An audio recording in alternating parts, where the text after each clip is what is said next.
Assalamualaikum warahmatullahi wabarakatuh.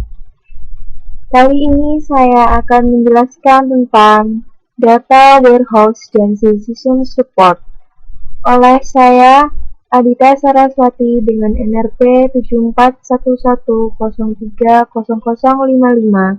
dengan pembimbing Bapak Rengga Smara, Eskom OCA.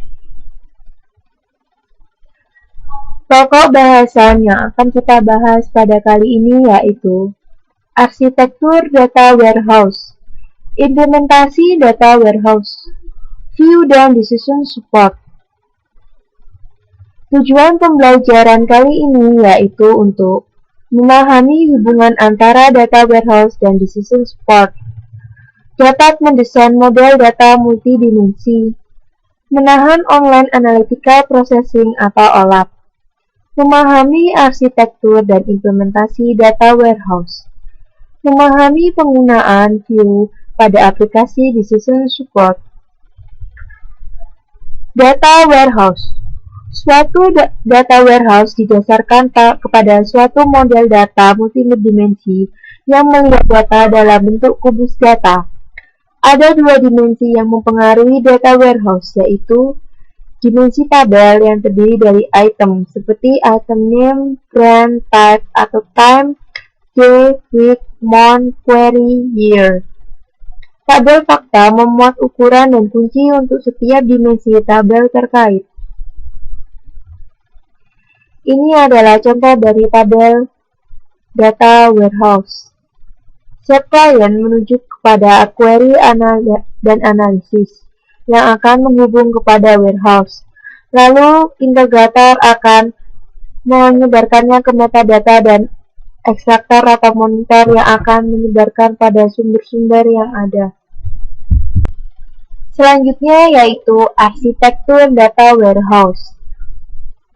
Terdapat sumber informasi, server data warehouse, server OLAP, dan klien. Ini adalah arsitektur data warehouse yang saling berhubungan. Sumber informasi yang terdiri dari OLTP, DBMS, dan sumber data lainnya saring dan dibersihkan, transformasikan, kumpulkan, dan muat, lalu ubah, menuju ke data mars yang ada pada server data warehouse.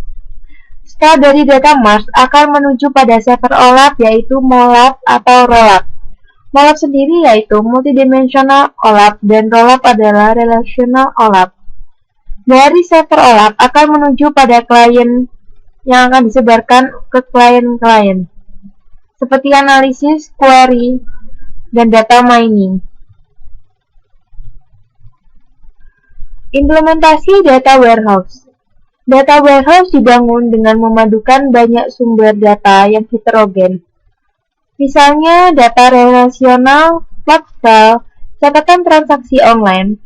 Data yang dipindah harus dikonversi terlebih dahulu dengan cara dijamin konsistensi penamaan, penyediaan struktur, urutan atribut, dan sebagainya, sehingga ketika data dipindah, relasinya tidak pecah. View dan decision support. View digunakan secara luas dalam aplikasi decision support dan berhubungan erat dengan OLAP dan data warehouse dan perlu disinkronisasikan secara periodik. Query OLAP biasanya merupakan query agregasi. Ada beberapa contoh view, yaitu seperti berikut. View berikut ini menghitung penjualan TRD ukuran berdasarkan kategori dan negara bagian. Create view, regional sales, kategori, sales, state, as select, p.category, s.sales, dan app.state. From, products p, sales s, location l, where p.pit sama dengan s.pit, and s.locit sama dengan l.locit. Query berikut ini adalah query yang menghitung penjualan total untuk setiap kategori berdasarkan negara bagian. Select r.category, r.state, sum, r.sales, from regional, sales r, group by r.category, r.state.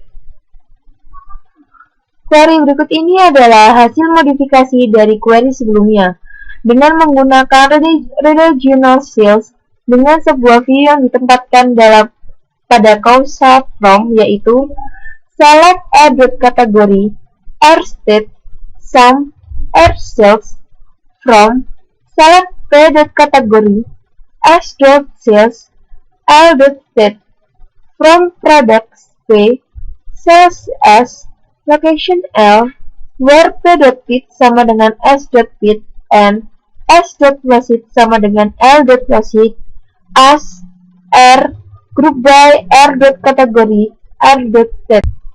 Kita masuk pada latihan soal. Apa yang dimaksud dengan aplikasi decision support? Sistem komputer yang mengolah data menjadi informasi untuk mengambil keputusan dari masalah semi-terstruktur yang spesifik. Soal nomor 2. Apa pertimbangan yang digunakan dalam mendesain data warehouse? Desain untuk memanage. Pada data warehouse diperlukan manajemen pengolahan warehouse yang baik agar kemampuannya semakin baik. Beberapa tugas manajemen warehouse antara lain backup, metode data baru, agregasi data baru, aktivitas maintenance seperti pengindeksan dan pengarsipan. Desain untuk meningkatkan performasi. Banyak teknik yang dapat digunakan oleh desainer untuk meningkatkan performasi query. Beberapa melibatkan desain query yang harus dibangun, tetapi teknik lain hanya berhubungan dengan mendesain database. Soal nomor 3. Deskripsikan dimensi dan pengukuran dalam model data multidimensi, dan jelaskan perbedaan antara tabel fakta dan tabel dimensi. Model data multidimensional dirancang untuk melakukan analisa data dan umum digunakan dalam data warehouse. Model data multidimensi memiliki konsep intuitif dari banyak dimensi atau perspektif pengukuran bisnis atau fakta-fakta. Contohnya untuk melihat penjualan dari perspektif customer, produk, dan time. Perbedaan tabel fakta dan tabel dimensi adalah tabel fakta memiliki ukuran yang lebih besar dibandingkan dari tabel dimensi. Tabel dimensi seperti item nama, brand, type, atau time, day, week, month, quarter, year. Sedangkan tabel fakta memuat ukuran seperti dollars, sold, dan kunci untuk setiap dimensi tabel terkait. Apa yang dimaksud dengan tabel fakta dan mengapa sangat penting dari sudut pandang performa? Tabel fakta merupakan tabel yang umumnya mengandung angka dan data histori di mana key atau kunci yang dihasilkan sangat unik. Karena key tersebut terdiri dari origin key atau kunci asing yang merupakan primary key atau kunci utama dari beberapa dimensi tabel yang berhubungan. Tabel fakta memuat ukuran seperti dollars, sold, dan kunci untuk setiap dimensi tabel terkait. Kita masuk pada soal nomor 5. Mengapa view begitu penting dalam lingkungan decision support? Bagaimana view dihubungkan dalam lingkungan data warehousing dan OLAP? View digunakan secara luas dalam aplikasi decision support. Kelompok analisis yang berbeda dalam suatu organisasi biasanya berhubungan dengan aspek bisnis yang berbeda, dan akan lebih memudahkan untuk mendefinisikan view yang memberi tiap grup wawasan detail bisnis yang sesuai. Mengevaluasi query yang diajukan untuk view sangat penting untuk aplikasi decision support. View berhubungan erat dengan OLAP dan data warehousing. Query OLAP biasanya merupakan query agregasi. Data warehouse adalah kumpulan tabel yang direplikasi secara asinkronus dan view yang disinkronisasikan secara periodik. Sekian presentasi dari saya. Terima kasih. Wassalamualaikum warahmatullahi wabarakatuh.